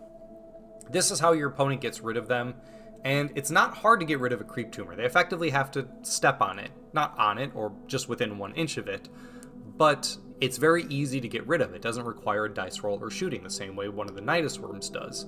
However, that does mean you can kind of dictate where your opponent can and can't go. Because if they want to get rid of the Nidus tumors, they're going to have to go towards it. So how you place them in terms of keeping them alive and baiting your opponent to step on them is going to make a huge difference in how you play and how your opponent plays against creep tumors. So even though these are just passive rules that don't really have any impact on what creep does, they already have very subtle impacts on the way the game is played. Now, you have the 2 different types of creep tumors. The first one is accelerating creep. This basically says friendly Zerg units on creep increase their speed characteristic by 1. This is what I've been kind of alluding to with all the other units saying, oh, you can get extra speed, you can get extra mobility. This is a blanket +1 speed as long as you have creep tumors. As long as your queen is putting down creep tumors, as long as your Omega Worm is out there, as long as you use some of the other abilities we'll talk about in a bit to keep spreading creep, you will just have extra mobility and be faster than your opponent. You have to be on top of it, and managing creep is going to be a bit of a mini game for the Zerg player, but it is well worth it if you do accelerating creep. The other option is the malignant creep. At the start of a friendly Zerg unit activation in the movement phase, if it's on creep, heal 1 the unit. So this is a really interesting one to talk about. I think in general accelerating is better because movement is always good. Heal 1 is one of those things where it doesn't feel super impactful, right? Zerglings only have 1 HP, they're going to die anyway. Roaches have 4 HP and already heal 2. Hydras have 4 HP. Healing 1 will only sometimes save you. But effectively what you're saying is, as long as a unit doesn't die, it has 1 more health than it usually does. And that can be very, very impactful, especially for Roaches and Hydras. I think if you're playing Roach and Hydra and you're playing a more shooting-focused Zerg list, which I'm not saying that's what the way the meta is going to go. I'm not saying that's what I encourage people to do. But if you do want to go that route, Malignant Creep might actually be the pick because your Roaches are going to become extremely durable and your Hydras will take a punch a little bit better than what they have, especially if you took the Carapace that gives them tough 1. So in general, I think the movement is better. Movement's better for moving around the board, taking objectives, interacting with the opponent. But Malignant Creep is going to make your shooting units so annoying for your opponent to deal with, it's not even funny. Ultimately, the choice is up to you. Starting out our discussion on the other tactics cards. Now, we are going to start with the Evolution Chamber and just go through these alphabetically. So the Evolution Chamber gives you 1 biomass and gives you an extra support slot. Again, we're not going to talk too much about cost. In terms of Vespene, it currently has kind of a middling cost among the other options, but that is very subject to change, and I'm not going to talk about the specifics of how it's built. Suffice to say now it's kind of a not cheap option, not expensive option. And it has some good abilities on here. So you can have Carapace as a reaction, used before a friendly unit makes an armor roll against tough 1. This is just good in general. I mean, again, anytime you can ignore 1 damage effectively for free, or, you know, you're ignoring 1 dice, so if it's a 2 damage attack like Kerrigan or Hydras, you're ignoring 2 damage, that's pretty good. And you can kind of keep that in your back pocket and not use this card until that situation comes up. The other option here is the more aggressive option, Extended Claws. This active unit applies a +1 modifier to its impact hit rolls. We saw that most units in the Zerg list have these impact hits, so being able to make them more effective is just going to be really, really powerful, especially when you're getting a lot in, like a big unit of Zerglings or something like that. So the Evolution Chamber is a good card, not just because it gives you that 1 support slot that you're really going to want for the Queen, but because it's both offensive and defensive. If this turn you think you need to use the card for an ability, of course you can always use the biomass for any unit's ability, but then you can say, I don't need any of the on-unit abilities, I need a little bit of extra damage, and you're going to use Extended Claws, or I need a little bit of durability, and you're going to hold on to Carapace to make sure that Kerrigan or a Queen or a unit of Hydras survive. So it's a very flexible card, and it's a very well-designed card. So excellent, excellent pick. You're probably going to always end up bringing 1 or 2 just for that support slot, but there are other reasons to take it beyond just the Queen slot. Next, we've got the Hatchery. This is exactly the same price currently as the Evo Chamber. Again, possible subject to change, not going to dwell on that too much. It also gives 1 biomass. This one gives a core slot. Now, both faction cards give you 3 core slots, but you do probably end up wanting a lot of Roaches and Zerglings, so having more core slots is not bad. It has an active ability called Lion Weight, which says the active unengaged ground unit gains burrowed status. Zerg Swarm has basically the same ability. This is just more ways to burrow units. Depending on how many hatchery cards you have, depending on how many other cards you have, you might end up with just a lot of burrowed units that your opponent cannot interact with. And it could be a good way to play the game. Again, If you want to go the Zerg swarm route with a lot of roaches and hydras and just do a lot of hiding and shooting and stuff like that, this could be one way to enable that style of play. The other ability is Creep Spread. Place a Creep Tumor token on the battlefield within 6 inches of either another friendly entry edge or an existing friendly Creep Tumor token. Remember, the Omega Worm counts as a friendly entry edge, so you can start dropping Creep tokens from there, or you can drop one with your queen and then use the hatchery ability later to drop another creep token. There's a lot of ways to get creep spread in the game. Now, because these are both abilities on the same card, unless you bring multiple hatchery cards, you're going to have to choose one of these. I could see you bringing multiple hatchery cards, especially if you're playing a burrow-focused list. So keep that in mind. I think the hatchery is a pretty good option in general, because again, burrow is very, very, very strong, but it's also not as impactful overall, because I think core is one of the easier slots to get, and you already have a number of ways to do creep spread just by having queens, or just by having the Nidus on the field, and there's other cards that allow you to get creep spread as well. So while the hatchery is quite good, it's not kind of an auto take for me particularly. Next, for only a smidge more than the hatchery, at least currently, we get the lair. Now, the lair gives you both a core and an elite slot, which can be very good. Elite currently is Hydras or the special Zergling Raptors for Kerrigan only, but again, that slot is very useful, and Kerrigan's Swarm does come with 2 elite slots, so that can pump you up to 3 just by bringing Kerrigan and a lair. It has 2 abilities and 1 biomass. The first ability, Predation, says these active units' weapons gain instant. Now, we saw this with one other unit before. Instant basically says that the opponent can't react to an attack. There are a number of things in the game that react, but there will also be games where you just won't use this because the timing isn't right, or you need the biomass for something else, or you don't think the reaction is bad enough that you need to ignore it. That's really going to depend on the metagame, I think. I think there will be certain builds where instant attacks are kind of a core concept, and the lair will be a great way to counter that.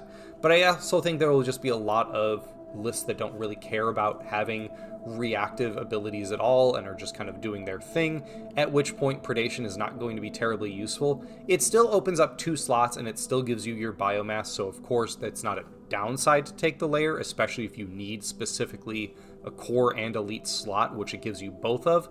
But I wouldn't go ahead and say that this is necessarily straight up better than a hatchery, unless the metagame shifts heavily towards a lot of reactions and you feel like that instant, especially on like a unit of Hydras, or I wouldn't say it's useful until the meta kind of shifts that way. So for me, I think the lair is like, it's more of a list building tool to get 2 army slots more than it is going to be used for its abilities. And again, you get those slots and you have the biomass on the card, so if you need more elite slots and core slots and you just have a bunch of abilities, the lair is going to be a very efficient card for that purpose as well, and creep spread is never a bad thing. So as much as I'm kind of like not super high on Predation, I think it is still a very reasonable card to include in your deck. Next, we've got the Hydralisk Den. Now this gives you 2 elite slots as well as that 1 biomass. So again, opening up a lot. If you want to go a Hydra heavy build, this is obviously one of the better cards to take for it, as the name might imply. And the ability here also is in line with that. Active in the assault phase, the active unit's first range weapon gains Precision 2. Precision 2 is pretty good. You can make your Hydralisks really, really good at shooting. It's also not terrible for Roaches. Again, the Roaches attacks are not amazing. The Vile slightly better than the basic Roach or the Corpser. But again, just getting 2 free hits is good. And you'll probably end up using this every turn if you are playing very heavily into Hydras. This can also help your Queen, because your Queen has not very accurate attacks, and you can just make it more accurate, which is good because it's also another 2 damage attack. So the Hydralisk Den is a great pick for players looking to do a more ranged focused build. The next card we have is Overlord. Unlike the other options, this is a unit and not a building, but because of the way Starcraft works, the miniatures game, it is represented as a card instead of a unit on the battlefield. But it does kind of fill a very similar role to the Overlord in the video game. That is, it does give one biomass. It gives you an elite slot, a hero slot, and a core slot, so it's almost giving you as many slots as the faction cards themselves, which is very nice. You can use a reaction at any phase. Anytime you place a creep tumor, you can burn the Overlord card to place another creep tumor and double up on your creep tumors. So, as you can see, between this and the Queen and the Hatchery card, it is very easy to quickly cover the board in creep before your opponent really understands what's going on. So they have to be really on top of dropping those creep tumors and making them hard to place. The other ability on here is Ventral Sacs, and this one's quite useful. Place a faction indicator anywhere on the battlefield more than 10 inches away from any enemy model. At the end of the round, deploy one ground unit from reserves in base contact with the faction indicator. Now, this does let you drop a unit onto the battlefield. It's a little more difficult to use than, say, the Omega Worm or just walking units on from reserve, because you kind of have to drop it, not bring them in the movement phase, and then they have to come in at the end of the round instead. But you can drop that anywhere, and they really can't do anything about it other than maybe go send a unit to run over and stand completely on top of it, and that's really hard for the opponent to stop it entirely. If you're smart about when you use the Overlord, when you use Ventral Sacs, they basically can't stop your unit from coming in. It does come in at the end of the round, so it's not like you can drop a unit of Hydras and immediately have them start attacking. More likely, I think I'm going to be dropping Roaches all over the board, kind of putting this token down once every turn, once every other turn. I don't know if you'll use it that often, but if I'm just dropping this down and then dropping a Roach into my opponent's backline to go contest an objective, especially the Corpsers who are going to drop their own unit, their own Roachling unit, or a bunch of Swarmlings who are going to come in, go swarm an objective, and then when they die, they come back, or I can, protect them with various abilities. I think the Overlord's really going to find a niche as kind of like I'm going to drop stuff around the board and make it super annoying for you to protect your objectives. So Overlord, this is a great card. It gives you 3 slots. It has 2 good abilities. Well, I think Ventral Sacs is kind of the more important ability here, but getting creep spread is also very good. It is one of the more expensive cards. In fact, I believe it's currently the most expensive card by Vespine for these tactical cards you're purchasing, but it is very useful. And I think opponents every faction has some their version of the dropship, so either the dropship or the warp prism that allows them to deploy units around the board. But people who really lean into that style, really lean into constantly dropping units around the board, constantly taking advantage of the board state to put things here and there or outflank and stuff like that. I think that style of play is going to feel very oppressive in the right hands. And the Overlord is going to be a really big factor in that, and it's going to be a really core unit for a lot of Zerg players, I think. So Overlord, even though it's an expensive card, I do think it's one you're going to want in your decks. Next, we've got the Overseer. Despite in the video game this coming from the Overlord, it's actually cheaper in Vespine and doesn't give as many slots, but it is a very thematic card, so we're going to give it a pass on that front for the time being. So the Overseer is a cheaper card. It's in fact one of the cheapest cards that Zerg can take right now. It only gives you 1 support slot. Again, Queens are very good, so that support slot is probably worthwhile. It has 2 abilities. Pneumatized Carapace says, use this after a friendly unit rolls a d6 for charge distance, roll an additional d6, select the highest to calculate the total distance. Now, this is pretty similar to what Zerglings already have, but Zerglings have to spend the biomass first. They have to spend the biomass to roll 2d6, pick the highest. Here, you can roll your charge dice. If it's high enough, you don't have to spend the biomass on Pneumatized Carapace, and if you roll a 1 or 2, you can decide to spend the Overseer card in order to use it. So this is much more flexible for melee factions, especially if you're going Zergling heavy. It's much more reliable than the ability that's on their card. However, you're not always going to use it, especially if you're a shooting focused list or like a mixed list and you're already getting other ways to get speed. But there is another ability on here, which is Oversight Mode. Place a faction indicator anywhere on the battlefield. While within 6 inches of this faction indicator, enemy units lose the hidden keyword. Now, realistically, at this point in the game, the only thing with hidden is Zerg with burrowed units. But we've already seen a Zeratul model, which means he'll probably be a hero, there'll probably be Dark Templars, there'll probably be ghosts who can stealth. There's a lot of other things coming that will possibly have stealth at some point or another. We might even see a Arbiter card in the future or a Mothership card that stealths units as an ability. So I don't think Oversight Mode has a lot of utility at the moment. Like at this point in the beta, it's really only useful in this Zerg versus Zerg matchup, which is, 1 in 3 matchups you'll play. So that it will not really do much against Terran or Protoss. I don't think it does anything against Terran or Protoss at the moment. So really what you're taking this card for is the support slot and the Pneumatized Carapace.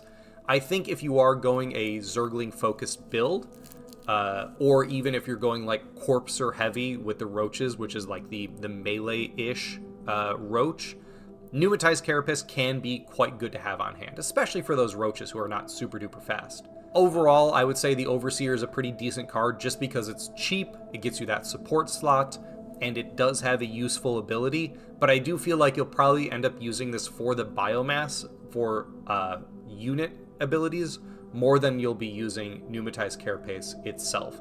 Now again, that could possibly change if, the game ends up going heavily towards hidden units. Like, if Dark Templar come out and they're like a core component of the metagame, don't come back to this video and tell me that I was wrong for saying Oversight Mode is bad. I'm just saying it's bad right now in the current state of the beta. But that does have the capacity to change and probably will change as time goes on. The next one we've got is the Roach Warren. This is a simple one, and honestly one of my favorites from this initial set of cards.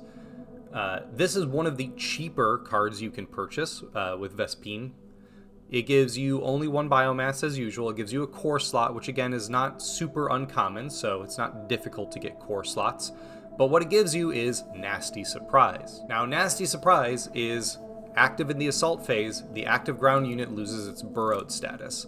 The interesting thing about this is that it can have any ability, active ability, can be used before or after an action. This means, for example, you can use Nasty Surprise. If you have a unit that's burrowed, you can use Nasty Surprise, pop up, do your shooting attack in the assault phase, and then you can use something like the Hatcheries ability or the burrow ability on the Roaches card to burrow immediately afterwards. This is a pretty heavy investment in terms of resources. That's a lot of biomass you're using just for this Nasty Surprise pop-up and then re-burrow. But you do have the capacity to be basically hidden at all points in time. Now, I'm not sure if that's going to be as useful as using your biomass for other stuff, but it's there. Nasty Surprise in general is quite good because usually you can only use your burrowed status in the movement phase by making a move action of some sort. This allows you to do it in the assault phase, which means you could spend the entire movement phase free and clear from the opponent ever, being able to shoot you.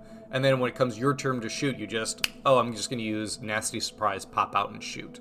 It's primarily good, as the name might imply, with Roaches, who have the ability to move while burrowed and heal while burrowed, which is nice.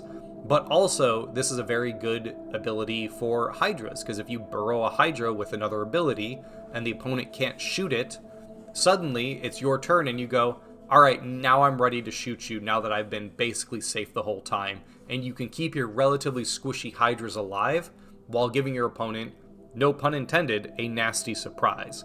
So I think the Roach Warren is a great card that you'll see in a lot of decks. Maybe just a one-of in standard engagements when you have more cards. I don't think you'll end up bringing like 3 Roach Warrens because who needs that many core slots? But I do think you'll end up seeing at least one in a lot of standard engagement decks, and I could see myself bringing this in Skirmish as well. Now next we've got this spawning pool, and I'm going to take this time to talk about both variants of the spawning pool. The regular spawning pool is cheap. It's 25 Vespene currently, which is the cheapest that you can currently go. That's what the other cheap buildings have been. While the 6 pool spawning pool is 45 Vespene, which is the most expensive you can go. So big variance here in terms of Vespene spending, but they are kind of similar in certain ways. First of all, they both give you 2 core slots, which is, again, your core, it's like you need them because you need Roaches and you need Zerglings, but like at some point there's too many core slots, so you don't want to go too crazy on them.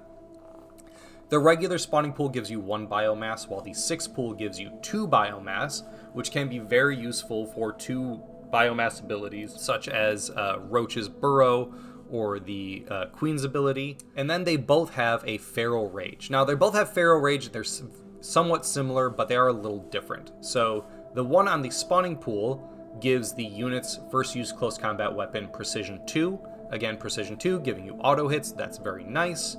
The Feral Rage on the 6 pool gives you a +1 modifier to hit rolls and only affects Zergling units. The spawning pool you're going to be able to use on other units, so your Corpsers will get a nice boost out of this because they do want to be in melee range.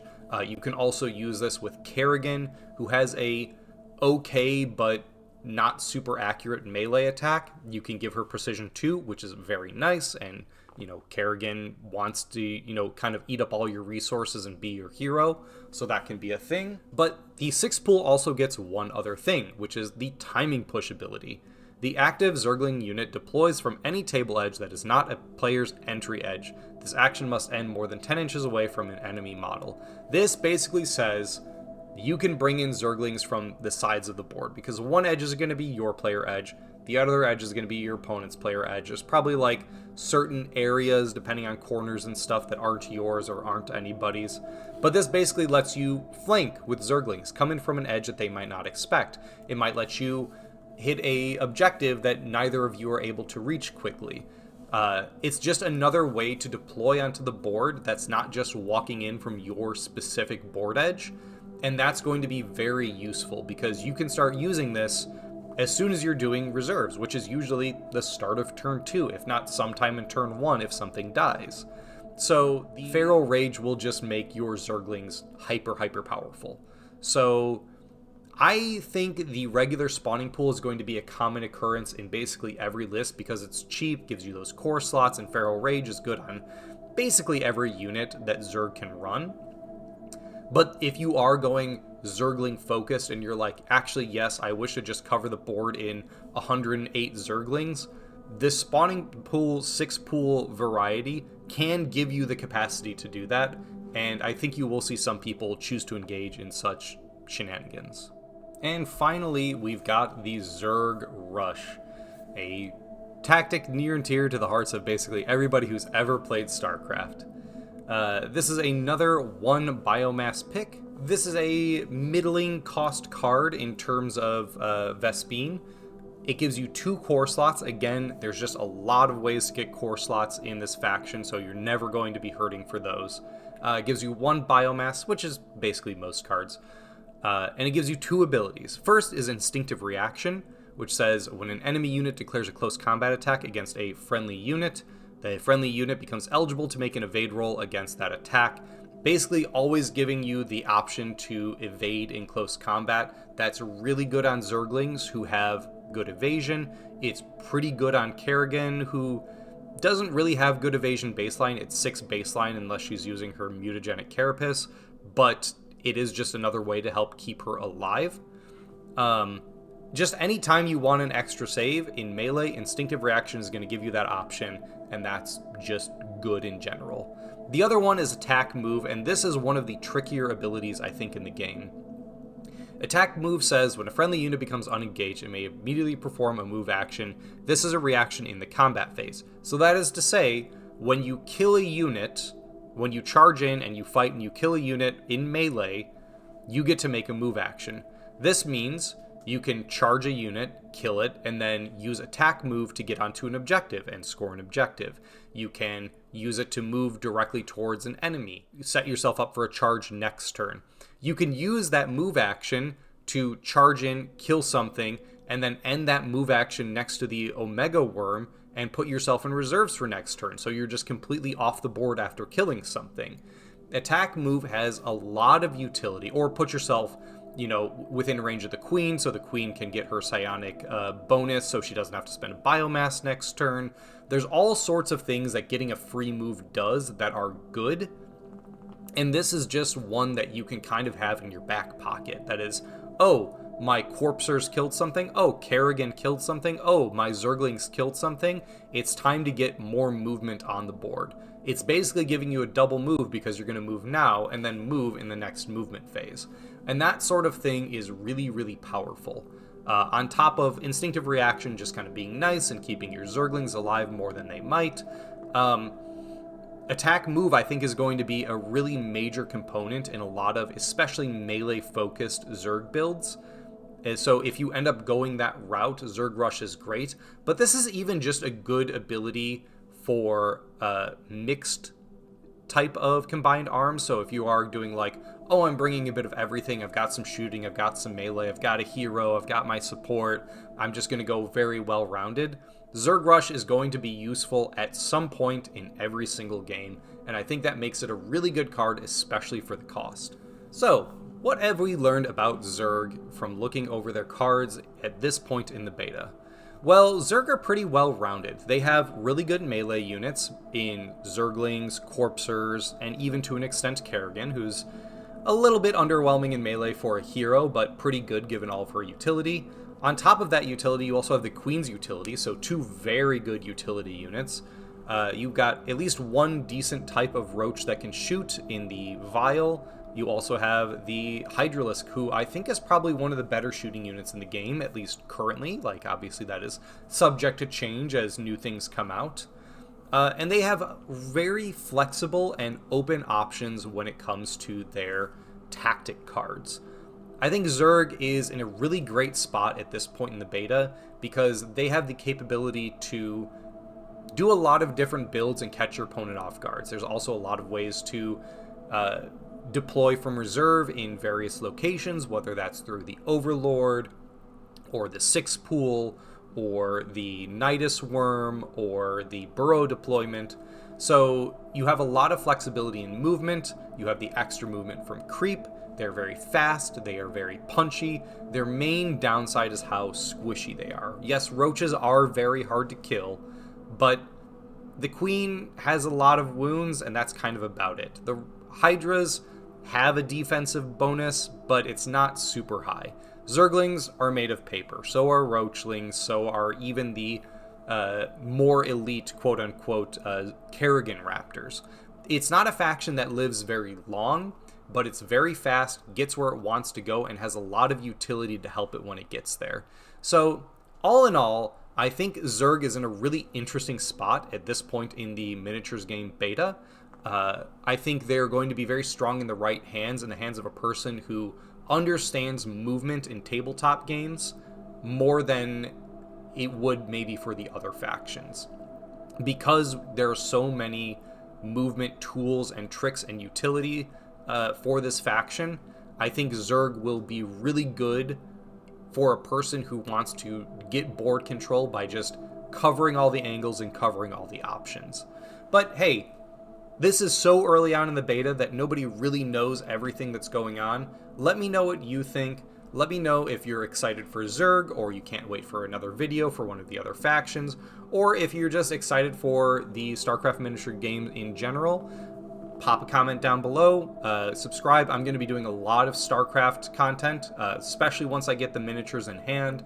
I'll be talking about this game a lot. I love StarCraft, and honestly, everything I've seen from this miniatures game so far has gotten me very, very excited. So thank you for joining me for today's video. I hope to see you in the next one, and as always, stay cozy.